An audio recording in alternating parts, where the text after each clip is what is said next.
Pero antes de ir a ese texto bien especial, voy a recordar un salmo, el Salmo 42, 1 y 2, que dice: como el ciervo jadeante que busca las corrientes de agua, así te busca, oh Dios, todo mi ser.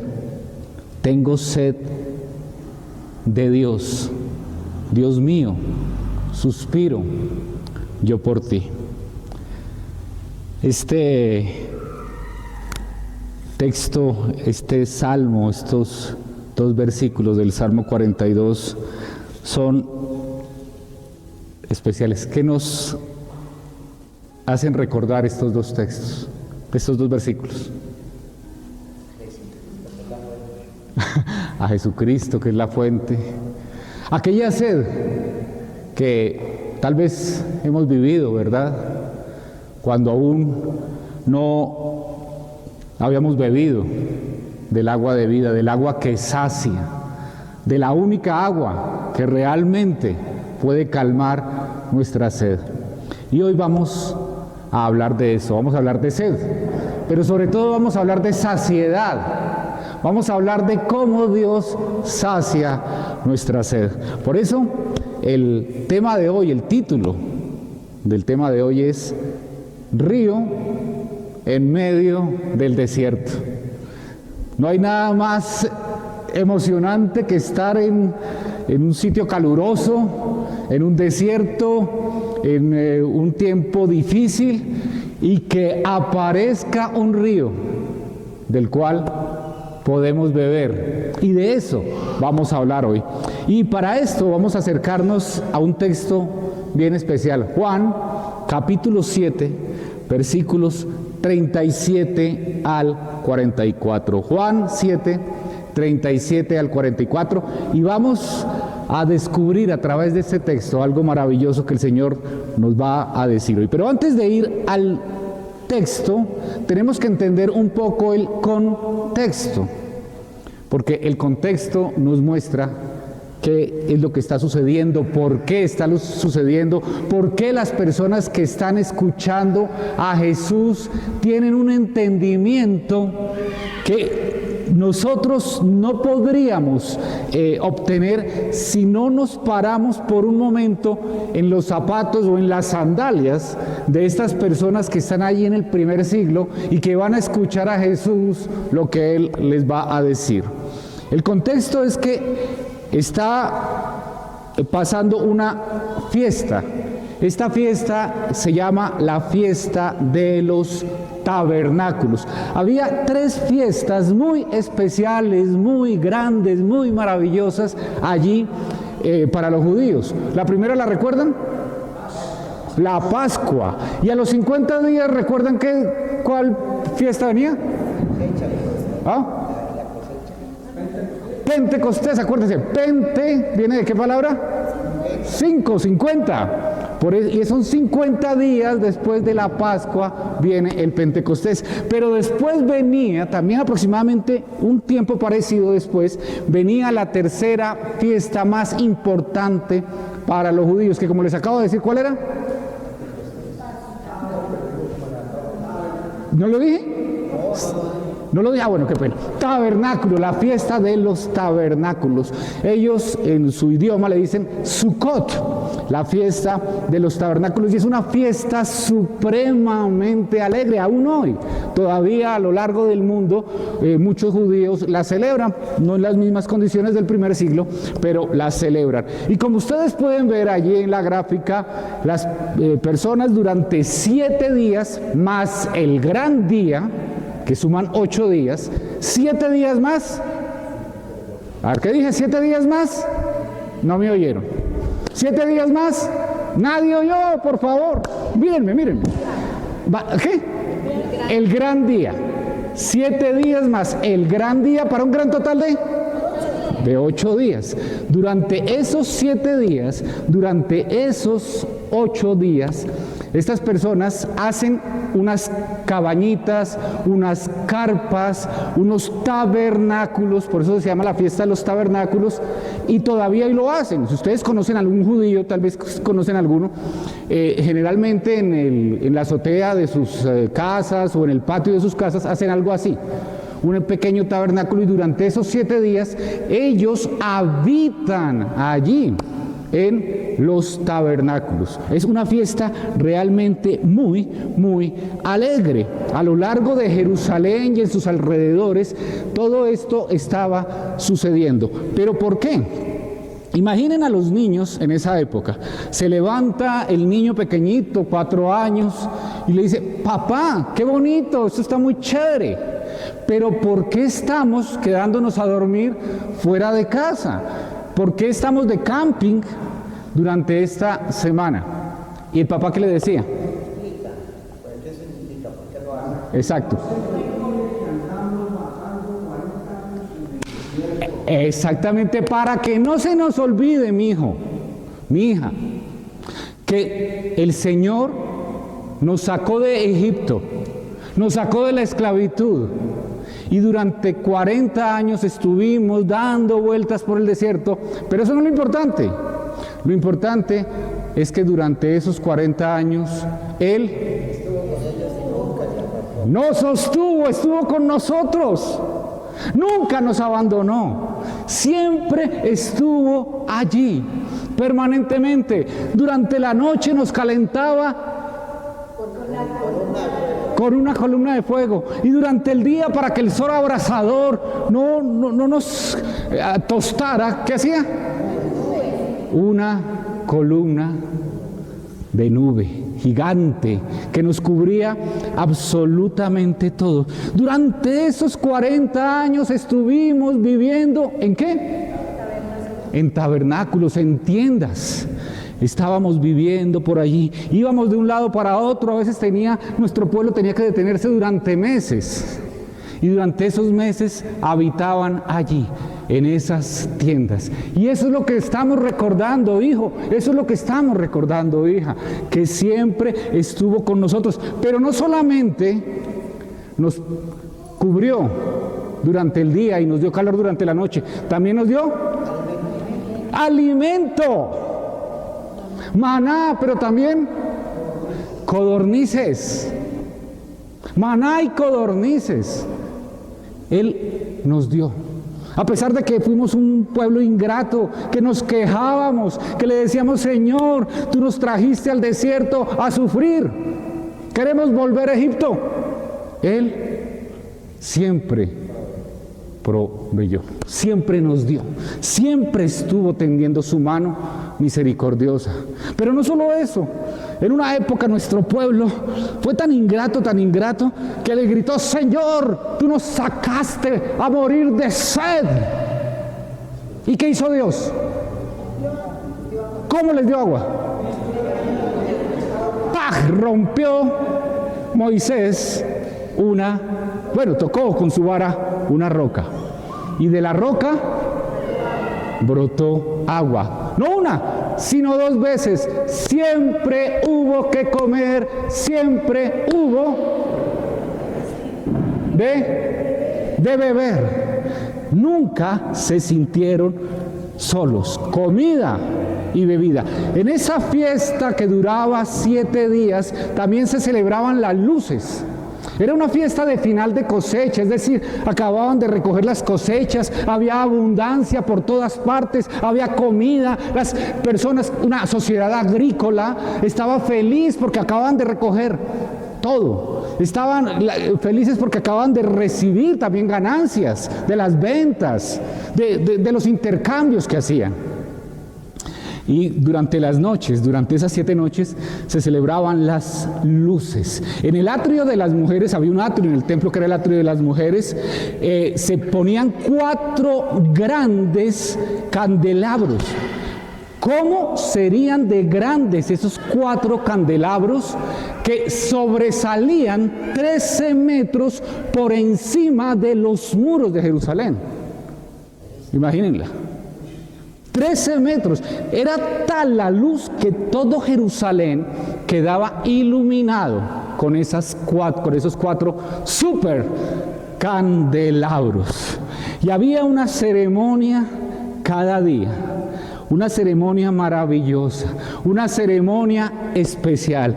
Y esa ceremonia era que cada día los sacerdotes iban hasta un estanque que se llamaba el estanque de Siloé. Bajaban con unos con unos jarros de oro, unas jarras de oro.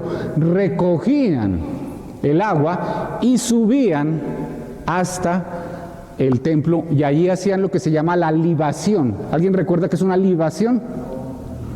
No solamente había sacrificios.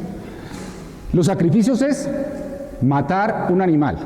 También había un sacrificio simbólico que era donde se sacrificaba, entre comillas, aceite o agua. Es decir, se tomaba el agua o el aceite y se derramaba sobre el piso al lado del altar. Esas eran las libaciones.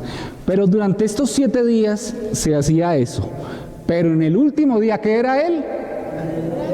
El gran día, que era el octavo, era el gran día, era el cierre de la fiesta de los tabernáculos, que era un día de gran solemnidad, era un día donde los sacerdotes se ponían sus mejores trajes, donde cada ceremonia, cada rito era perfectamente bien organizado.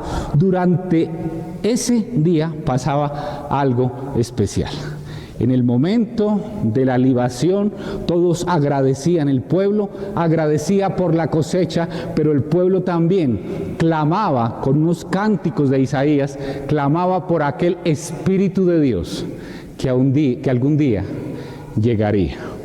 Y es allí, en ese último gran día, en el que prácticamente todos los ritos, todas las ceremonias, todas las celebraciones concluían, es en ese gran día que ocurre lo que vamos a leer hoy. ¡Wow! Imaginen gente por todas partes. El templo, recuerden que el templo es unas paredes, unos patios grandes con muros alrededor, no es una cosa pequeñita donde caben muchas personas. Ahí está la gente, están los sacerdotes, están las jarras de oro, están los candelabros gigantes, todo está maravilloso, la gente está allí y están en ese momento de la libación. Y en ese momento de la libación hay un silencio total, es muy solemne. Todo el pueblo está en silencio, todo el pueblo está callado. El sacerdote está regando el agua allí, al lado. ¿Y qué pasa en ese momento?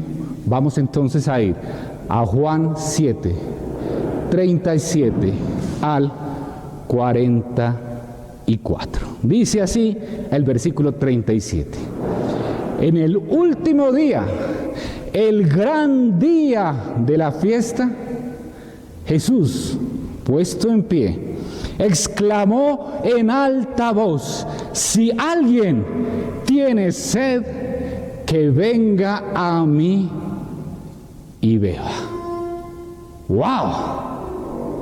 ¿Qué? 7 días, el Señor no llegó desde el primer día, el relato anterior no lo dice, pero el Señor había mantenido discreción, no había hablado mucho. Sin embargo, cuando están en el gran día, recordando que el agua fue suministrada por Dios mismo al pueblo, hace 2 acciones maravillosas.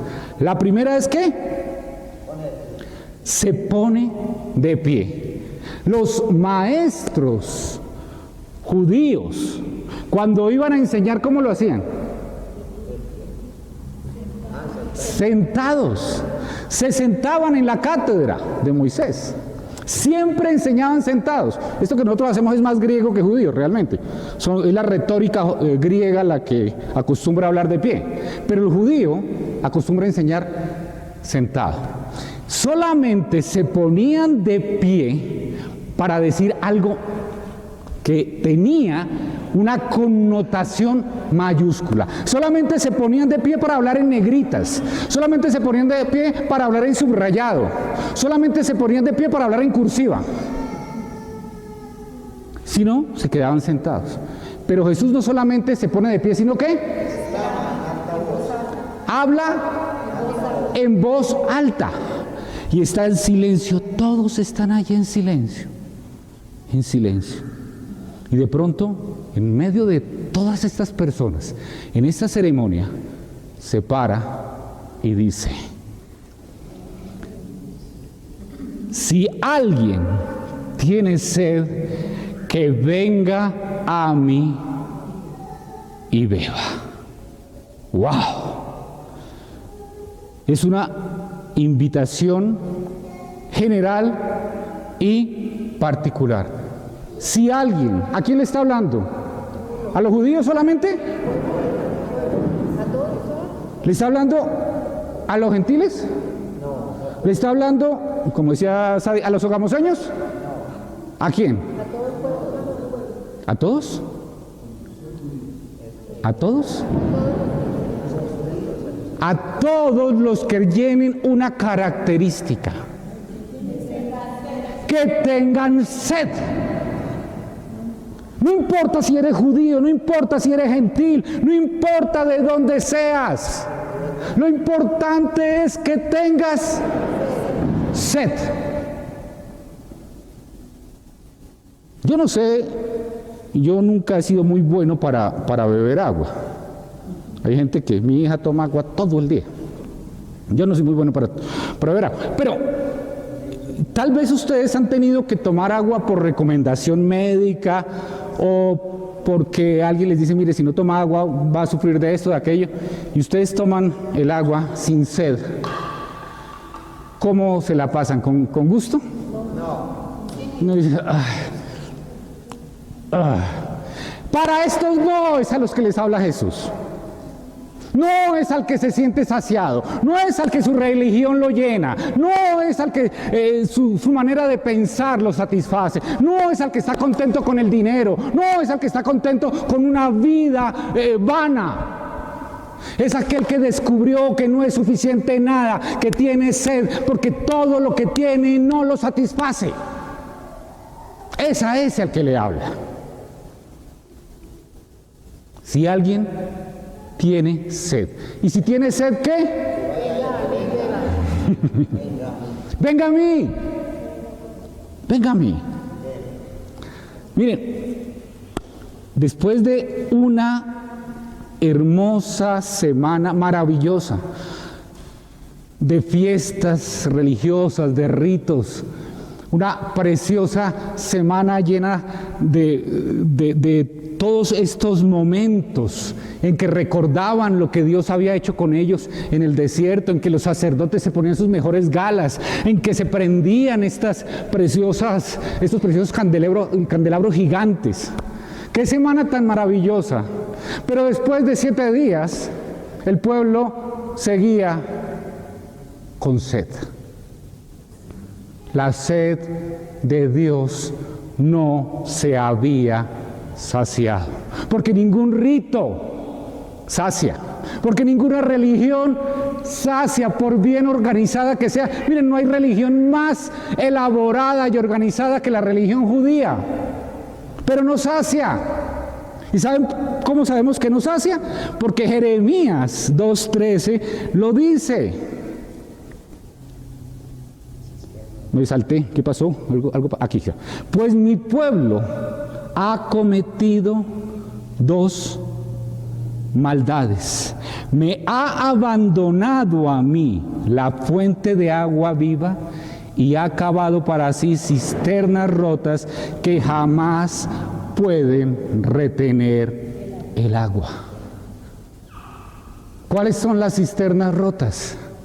Todo aquello que nosotros consideramos que es un puente entre Dios y nosotros, que nos puede como calmar un poquitico esa necesidad de Dios, pero que no va a calmar, porque el único que puede calmar la necesidad de Dios es Dios mismo.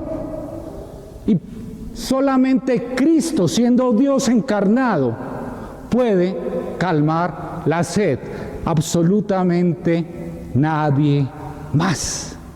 Entonces, cuando Jesús dice, si alguien tiene sed, que venga a mí y beba, no nos quedemos pensando en este pueblo judío, no nos quedemos pensando en estos sacerdotes, pensemos en nosotros. ¿Cuántas veces hemos estado así? Sabemos que posiblemente hay un buen trabajo, una familia bonita, una salud más o menos aceptable, pero algo falta. Algo falta. Y no es algo lo que falta, es alguien. Porque ese alguien es la vida, es el agua de vida. Estamos muertos sin ese alguien. Todo. Lo llena, lo satisface. Cuando Cristo nos encontró un día en nuestra vida, cuando se atravesó en nuestro camino y nos llamó, no nos estaba llamando a una religión, no nos estaba llamando a comenzar a construir una cisterna que tarde o temprano se iba a agrietar y se iba a romper. Nos llamó a beber de Él, a comer de Él, a ser saciados por Él, por la verdadera vida, que nada, absolutamente nada, nos va a poder llenar acá. Vamos al 38. El que cree en mí, como ha dicho la Escritura, de lo más profundo de su ser brotarán ríos de agua viva. Es decir, no solamente sacia, no solamente llena, no solamente nos da plenitud, sino que nos rebosa, nos completa tanto que no cabe, desde luego, en nosotros y comienza a rebosarse de tal manera que empieza a brotar una fuente hacia afuera. Ayer me recordaba Germán que hace un tiempo estuvimos hablando de la samaritana y ni él ni yo nos acordamos y terminamos la historia, no la acabamos. Alguien nos tiene que decir después. Pero allí, cuando Jesús, apenas 3 capítulos atrás, se encuentra con la mujer samaritana, le dice algo maravilloso. Jesús le contestó: cualquiera que beba de esta agua, pronto volverá a tener sed. Y se estaba refiriendo al agua que estaban bebiendo allí, en el pozo. Cualquiera que beba de esta agua volverá a tener sed. Pero todos los que beban del agua que yo doy. ¿Quién le da? Cristo. No es el agua que les van a dar allá ahorita. Espérate, tienes que bajar, mujer samaritana, a la fiesta de los tabernáculos y va a haber una ceremonia tan maravillosa, tan bonita, y allá todos los días los sacerdotes van a ir al pozo de Siloé y van a traer en jarras de oro, imagínate, y van a botar allí agua, y vas a beber de esa agua y vas a ver cómo te va a quitar la sed. No. La ceremonia preciosa, la ceremonia recordaba unos eventos espectaculares donde Dios muestra su poder, su cuidado, su misericordia. Pero solo era un recuerdo, porque no quitaba la sed. 7 días 7 días celebrando. Y amanecían cada día con la misma sed. Con la misma sed de Dios. Porque tenían que esperar al siguiente Sabbat, a la siguiente fiesta, al Yom Kippur, a la Pascua dentro de 6 meses más tarde, y así. Porque eso es lo que hace el agua que nosotros podemos dar los humanos. Llevarnos a uno, a otro momento. Bonitos, claro. Que nos señalan a Dios, claro. Que nos señalan a Cristo, claro. Pero que nos sacian. Si Cristo no habita en nosotros, si nosotros no estamos en Él, si no hemos nacido de nuevo, si no hemos resucitado, no pasa nada.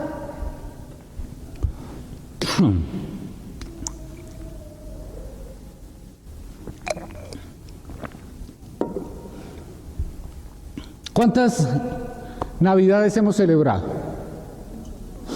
Muchas. ¿Cuántas Semanas Santas hemos conmemorado? Muchos. Y quien no ha nacido de nuevo, continúa con la misma sed, así vista un pesebre y recuerde que Jesús nació y que se encarnó y lea la Biblia. Pero si no ha nacido de nuevo, su sed continúa. Eso le estaba sucediendo a estos judíos. Claro, todo eso les evocaba a Dios. Pero seguían con la misma sed porque no habían bebido del agua que da vida. El que tiene sed, que venga y beba. Y aquí es interesante. ¿Quién es el que se acerca? Devolvamos. El que cree en mí, de lo más profundo de su ser brotarán ríos de agua viva. ¿Quién es el que se acerca a Cristo? El sediento. ¿Y de quién es del que brotan los ríos de agua viva? Del que cree. 2 condiciones. Porque podemos tener sed y no creer. O sea, yo tengo sed, yo necesito de Dios. Claro, mira, acerquémonos al Señor, leamos la Biblia, oremos. Mira, tienes que permitir que Él obre en tu vida. Claro que sí, claro que sí. ¿Pero crees? Pues es que lo que necesito es paz, yo lo que necesito es, ando en una depresión terrible. Yo lo que necesito es que se me arregle mi situación financiera porque estoy mal. ¿Tienes sed? Sí. ¿Crees? 2 condiciones. Tener sed y creer. No solo es tener sed, porque es que el que no tiene sed no se va a acercar al agua para creer y beber y que de él brote ríos de agua de vida.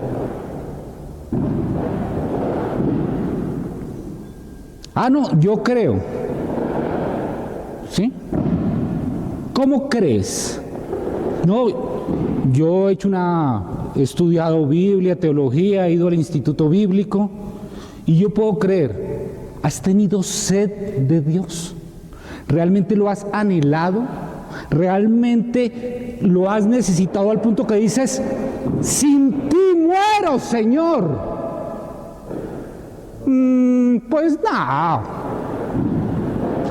Tanto allá no. Eso es una creencia racional, intelectual.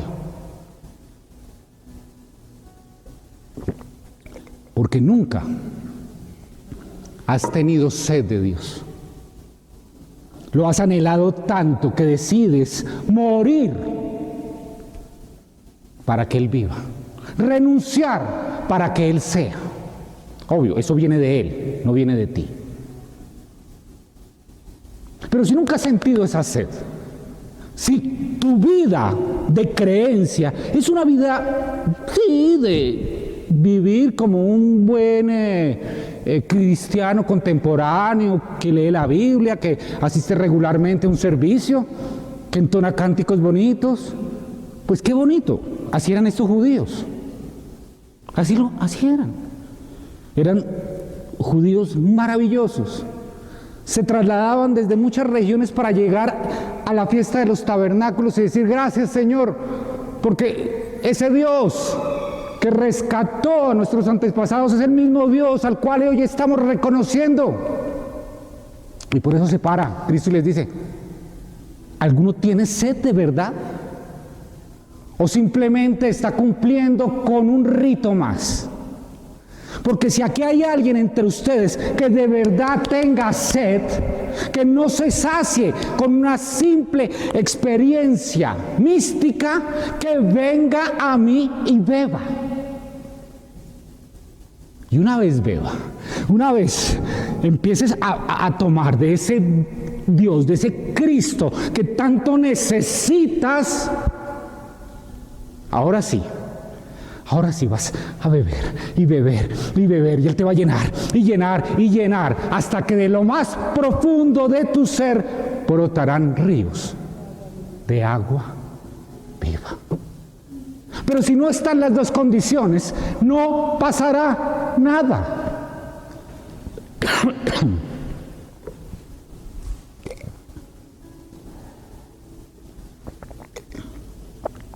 Versículo 39. Pero él decía esto: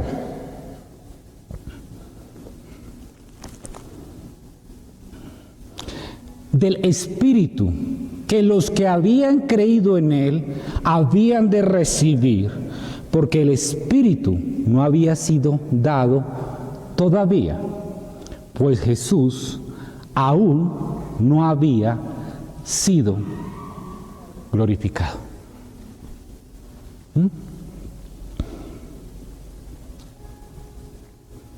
¿De quién estaba hablando? No, sí, pero ¿de quién está hablando específicamente? Del Espíritu. Bueno, está hablando del Espíritu. Cuando Él habla del agua, cuando Él habla del que sacia la sed, está hablando del Espíritu. Que los que habían creído en Él habían de recibir. ¿Ya lo habían recibido? No lo habían recibido todavía, pero lo iban a recibir. ¿Cuándo?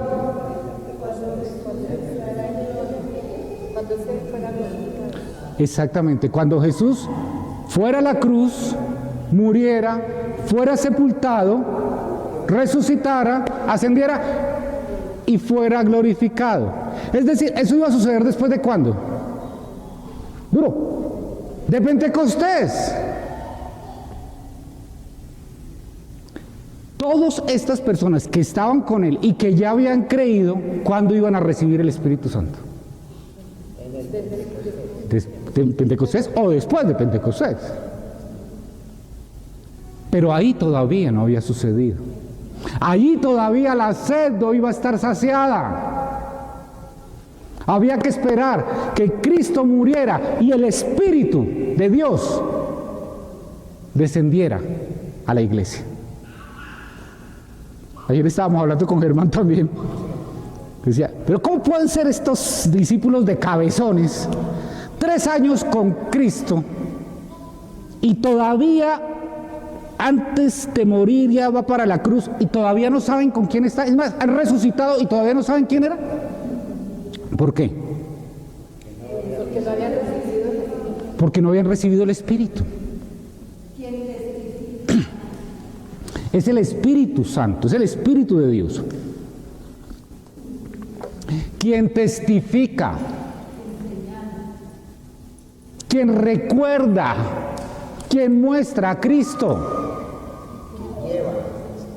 Quien lleva a Cristo. No es posible que suceda nada sin la acción de la Trinidad completa.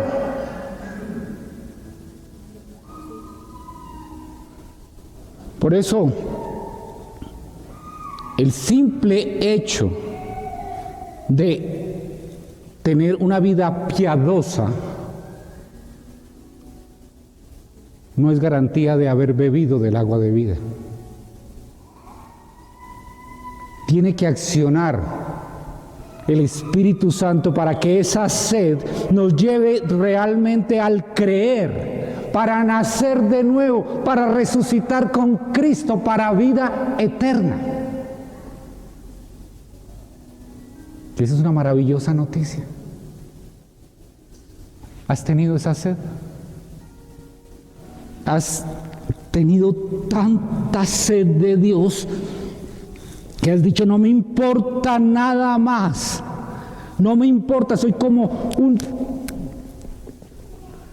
náufrago en medio del océano, que es capaz de entregar absolutamente todo por un poco de agua dulce para vivir un día más? Como un hombre en medio del desierto, que dice, no me importa nada, lo entrego todo, entrego mis acciones, mis carros, mi casa, todo lo entrego, pero denme agua, necesito agua.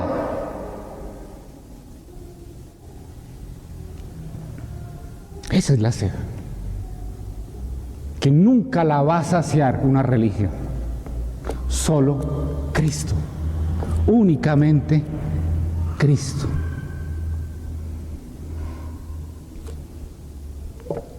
Versículos 40 al 42. Entonces, algunos de la multitud, cuando oyeron estas palabras, decían, verdaderamente, este es el profeta. Otros decían, este es el Cristo. Pero otros decían, ¿acaso Cristo ha de venir de Galilea? ¿No ha dicho la Escritura que el Cristo viene de la descendencia de David y de Belén, la aldea de donde era David? Cabezones.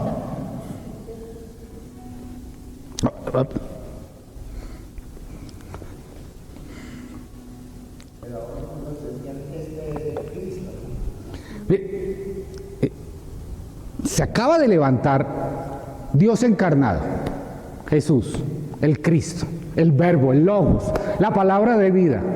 Acaba de decirles lo más precioso. Si alguno tiene sed, venga, vive, beba y de su interior brotará ríos de agua viva. Y empiezan. Yo tenía una Biblia así. Empiezan.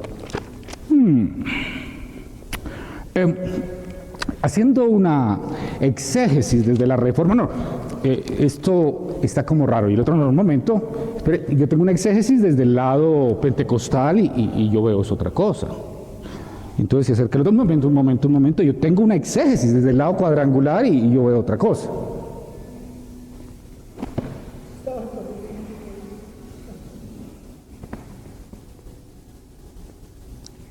¿Qué nos pasa? Y eso nos pasa a nosotros también. En vez de descubrir la preciosa riqueza, la vida que emana de la Biblia, y yo soy el primer culpable porque a mí me ha pasado miles de veces, empezamos a analizarla. Empezamos a buscar las verdades teológicas, exegéticas, hermenéuticas y astronáuticas, como decía por allá hace un tiempo una persona, que hay en la Biblia. Ya creo que tenemos que, sin dejar la seriedad del acercamiento a la Biblia, sin dejar de entender que tenemos que acercarnos adecuadamente a la Biblia, tenemos que permitir que la vida que emana de aquí nos impacte, nos sacie, nos llene, nos transforme.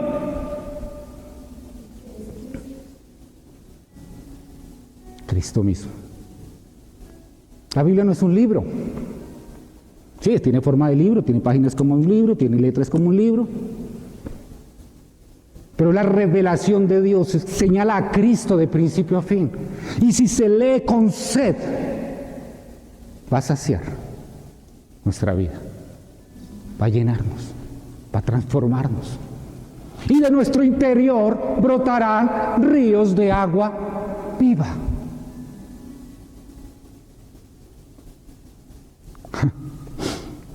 Versículo 43.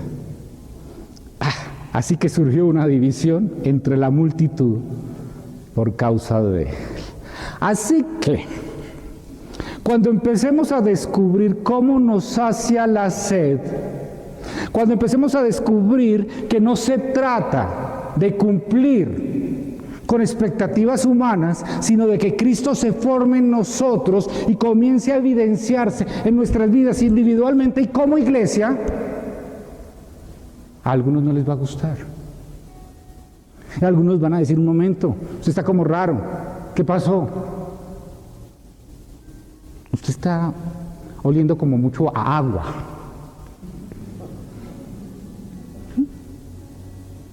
Claro que sí. Pero si le pasó a Jesús, ¿por qué no nos va a pasar a nosotros si estamos evidenciándolo a Él? Eso es parte de la vida en Cristo. No nos sorprendamos cuando la vida que habita en nosotros va a causar que nos miren feo, que nos rechacen, que nos insulten. Es lo que tiene que pasar. 44. Y algunos de ellos querían prender a Jesús, pero nadie le echó mano. Qué bonito. Mire, están en el día más solemne, los sacerdotes con sus mejores galas, todo el templo adornado de la mejor manera, el agua se ha acabado de derramar allí al lado del altar, todo está perfecto, las mejores galas, la gente allí, Jesús habla, se enojan con él y toda esa multitud quiere acabar con él. ¿Y lo pueden hacer? No. Porque Dios tiene el control. Y todavía no había llegado el momento. Y así como Dios tiene el control allí en las circunstancias que estaba viviendo Jesús en el templo, en esta fiesta de los tabernáculos, sigue teniendo el control hoy. Lo sigue teniendo. Claro que sí. Lo sigue teniendo. Y si el Señor nos va a cubrir, nos va a guardar en la circunstancia que sea por estar evidenciando a Cristo, lo va a hacer.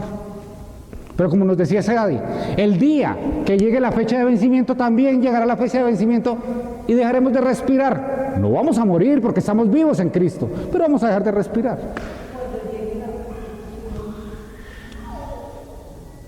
Claro, cuando llegue la persecución y cuando llegue... Pero Dios tiene el control. No nos hemos salido de las manos de Él. Él sigue actuando, Él sigue cuidando, Él sigue de la misma manera que cuidó a su pueblo durante 40 años en el desierto, te está cuidando a ti hoy. ¿Y les tocó pasar duro? Claro. ¿Y sufrieron calor? Claro. ¿Y se enojaron con Dios porque no llegaba la carne y la carnicería no la abrían a tiempo? ¡Claro! Pero nunca los soltó y nunca nos va a soltar a nosotros. Bebamos del agua que hay que beber.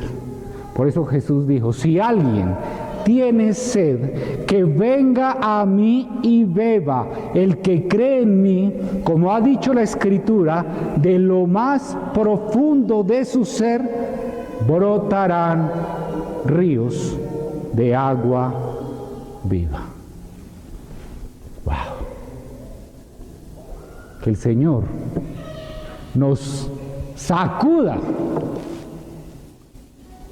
para que entendamos que solo Él es el agua que va a saciar nuestra vida.